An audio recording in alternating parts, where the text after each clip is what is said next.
Welcome, everybody. How we doing? Great. No. I said, how are we doing? Welcome to True Talk. I'm your host, John Cancio. Today we have another show of psychics. You guys ready for some psychics? Yeah. I am as well. So we'll get right into it. First up, we go to Coryelle Kramer. Everyone welcome Coryelle to the show. Thank you for being here once again with us. I love it. Thank you for asking. And you are also your psychic animal communicator as well. Yes. So what does that mean to communicate with animals? It just means that I can talk to them like I talk to you right now. So They actually talk back. Oh, absolutely. Absolutely. With words. With words. They might not say it with their mouths, but they're telepathic. So I just cue into them telepathically, and I'm able to hear them without being too scary. But it's just like one being talking to another. You just get out of your head that it's a being with fur or feathers, and you're good to go. Okay, so tell me, what is my cat Pablo thinking at the moment? Food. Oh, he wants to eat. Yeah. Okay. Where the heck's the food? I left him some dry food, but no, he likes the wet food. Yeah. Okay. He likes the wet food, but he's wishing you to have a good show. Okay, so he knows we're here. Oh, he absolutely knows that what you do. He knows what he keeps asking. Why don't you have him on? But you know. Okay, we'll have to bring him one day. Yeah, that would be awesome, wouldn't it? Bring him when I'm on. So how did you discover that you could do this? Both psychic and animal communication. Yes. I had a really supportive family, and they just, kept, supporting me in the fact that I was getting all this stuff. I was able to talk to spirits. I was able to talk to animals. My mom had stories of me, just having all this psychic connection. She would always ask me, if I was doing something, she would, like an event that was coming up, she would always ask me, can you see yourself doing it? And I said, yeah, I can see myself doing it. I know what I'm wearing. I could see it playing out in my head before it happened. So I always knew if I could do that, then I knew that it would happen. And sometimes if I couldn't do it, a lot of times if I couldn't see it, then it would get canceled or something would happen. So you had premonitions about many things. Yeah. And they would actually happen. Did that freak you out when you... It wasn't anything really, bad, or horrible or anything else like that. It didn't freak me out. It just felt like something really, really natural.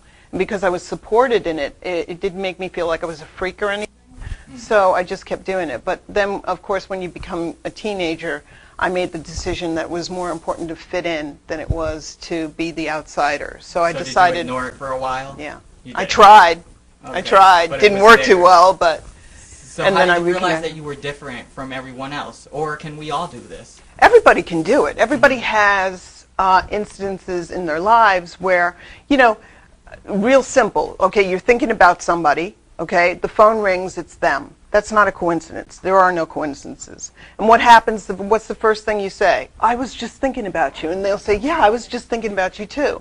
It's the same thing. It's when mothers know when their children are in trouble or, in a hinky situation. So it's just learning about how to tap into it, really. It's really just tapping into it. I'm a big proponent of meditation, getting quiet, taking every day just 2 minutes a day and just getting quiet, because meditation is listening to God and prayers are talking to God. So in order to have a conversation, it can't just be talking all the time. You got to listen too. So I tell people that's a great way to start really tapping in. And I do psychic circles in the area. So I do that because I want to help people do what I do. And with the animals, you can talk to all sorts of animals. I remember we had some reptiles here, and you were that was able fun. to that was awesome. with them as well. That was awesome. Yeah, I've talked to pretty much any animal that you could possibly think of. I've talked to humpback whales. I've talked to turtles. I've talked to lizards, to snakes. Yes. Cockroaches, and that's that's how I kept the cockroaches out of my apartment in New York City. You told them to go? I asked them to please and respect my space. I never had a cockroach problem. Wow. They went every place else, but I never had a cockroach problem. Wow. Yeah, baby. Okay. Comes in handy. Yeah, I guess so. Well, I don't have cockroaches, but if I did, I might do Call that. me. Yeah, I might call you. Who has questions for Coryelle? Who wants to go first? Who's the brave soul? Who's the brave Stand up. Soul? Be the first one for us. A question.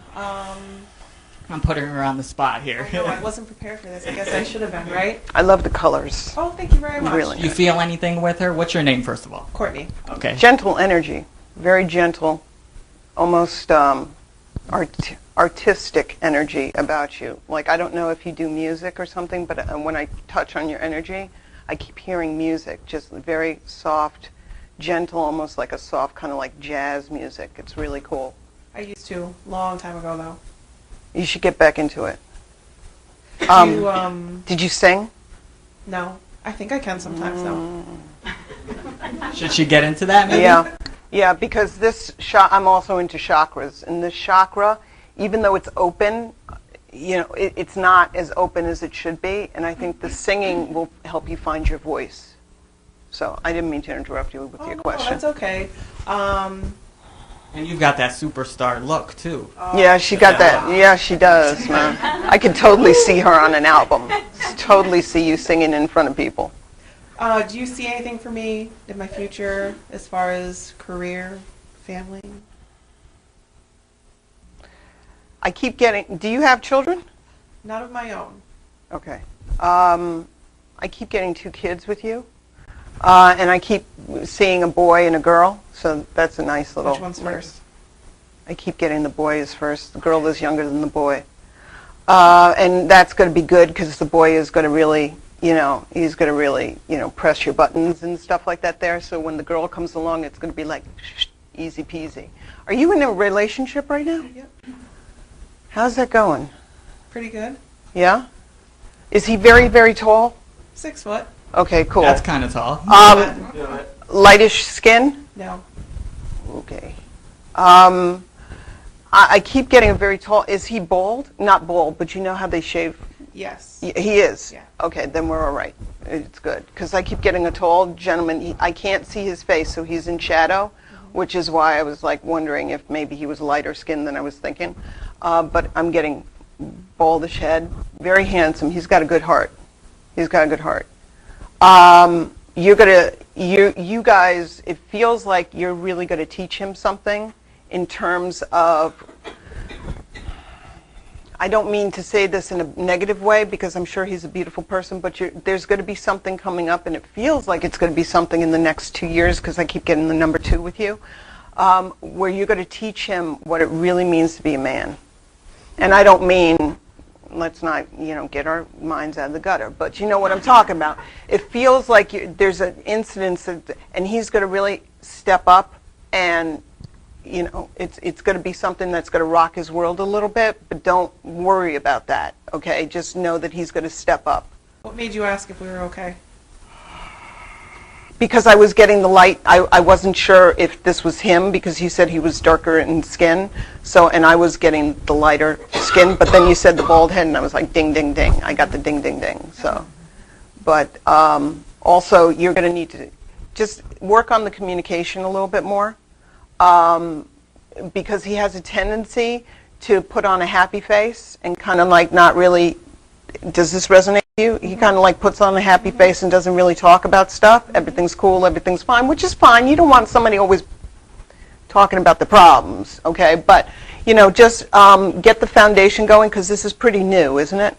No. It isn't? Okay. 12 years, not so new. Okay. But there's something, it feels like there's a shift going on with you that's pretty much new. And I just say, you know, work on the communication a little bit more because he needs to open up a little bit more so that when this thing happens in 2 years, it's going to be, you guys are going to be able to, you know, talk about it and open up to it. And then also work on this chakra. Start singing. Start singing. It doesn't even have to be, you know, on stage, although if that floats your boat, I can absolutely see you on stage. And if you wanted to, I have my aunt's a jazz singer, and she does. She lives up here, so if you wanted to take, I'd be happy to because she's an amazing jazz singer. Well, thank you. Yeah, you're welcome. Thank you, Courtney. Everyone give her a hand on that.